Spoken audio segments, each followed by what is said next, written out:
نہیں کیا سوچ کے بھائی نے آپ سے شادی کر لی ہے. 10 مرتبہ ایک کام کا بولا تب جا کے کوئی کام ہوتا ہے.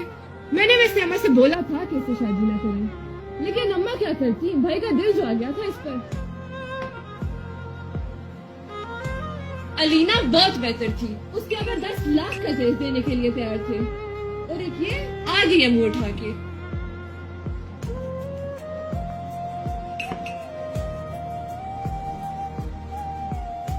اچھا تو یہ مسئلہ ہے. پہلے بتاتی نا, میں اپنے باپ کے گھر سے کچھ لے کے نہیں آئی. چیزیں چاہیے, چیزوں کی ضرورت ہے, ساری باتیں اپنی جگہ, مگر یہ جہیز والی بات پہ جو چپ بیٹھ جاتا ہے نا, وہ خود سب سے بڑا گنہگار ہوتا ہے. تمہیں پتہ ہے میں 1989 میں پیدا ہوئی, 1993 میں میرا اسکول میں ایڈمیشن ہو گیا. اس وقت میرے اسکول کی فیس 2000 روپے تھی. سال میں 12 مہینے ہوتے ہیں, اور 2000 کو 12 سے ضرب کرو تو 24 بنتا ہے, اور یہ 24,000 بھی 1993 کا 24,000 ہے. ہر سال میری فیس بڑھتی گئی, اور میٹرک تک آتے آتے میری فیس 10,000 روپے ہو گئی تھی. یعنی 2006 تک میرے باپ نے صرف میری تعلیم کے اوپر 6,72,000 روپے انویسٹمنٹ کر لی تھی. اس لیے نہیں کہ میں کل کو ان کو کوئی کمائی لا کے دوں گی یا کسی قسم کا کوئی فائدہ دوں گی, صرف اور صرف اس لیے کہ کل کو میں اپنے گھر جاؤں گی اور گھر جا کے اپنے فرائض اور حقوق کو بخوبی پہچان سکوں گی. میرے ابا کو یہ پتا تھا کہ کل کو میری شادی ہو جانی ہے اور میں نے کسی اور کے گھر چلے جانا ہے. وہ چاہتے تھے یہ پیسے کسی اور جگہ ڈال سکتے تھے, اور کل کو میری شادی میں مجھے 10 لاکھ روپے کا جہیز دے کے فارغ کر سکتے تھے, لیکن انہوں نے ایسا نہیں کیا. انہوں نے مجھے تعلیم کے ساتھ ساتھ اچھی تربیت دی ہے تاکہ میں اگلی گھر جا سکوں, تاکہ مجھے چیزوں کا سہارا نہ لینا پڑے.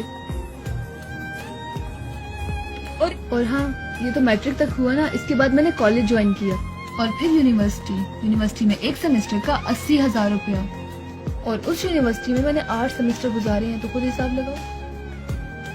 پر نہیں, تم کیا حساب لگاؤ گی؟ تمہیں تو علینا کے ابا کے دیے ہوئے 10 لاکھ روپے نظر آ رہے ہیں جو انہوں نے اس کو جہیز کے ساتھ دیے ہیں. اب ان سب پیسوں کو جمع کرو تو 15,52,000 روپے بنتے ہیں, جو میرے ابا نے مجھے جہیز میں میرے ساتھ نہیں دیے, بلکہ اس کا مجھے وہ جہیز لے کے دیا ہے جو میں اپنے ساتھ اس گھر میں اپنے اچھے کردار کے ساتھ اس گھر میں لے کے آئی ہوں. میں اپنا سب کچھ چھوڑ کے, اپنے ماں باپ, گھر بار, بہن بھائی, صرف یہ سننے کے لیے یہاں آئی کہ میں اپنے ساتھ کچھ نہیں لے کے آئی. تو ٹھیک ہے, ایک کام کرتے ہیں, میں چلی جاتی ہوں اور 10 لاکھ روپے بھجوا دیتی ہوں. پر ایک بات یاد رکھنا کہ میرا اس گھر میں دوبارہ قدم رکھنے کو دل نہیں کرے گا.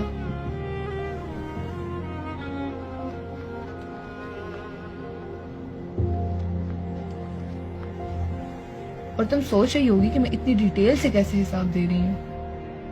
اس لیے کہ مجھے پتا تھا کہ اس معاشرے کے کچھ لوگ چاہے جتنا بھی پڑھ لکھ جائیں یا جتنے بھی تعلیم یافتہ ہو جائیں یا جتنا بھی ماڈرنٹی کا لبادہ اوڑھ لیں, ان کے اندر کی بھوک اور ان کے اندر کی ہوس کسی نہ کسی دن ضرور بول پڑتی ہے.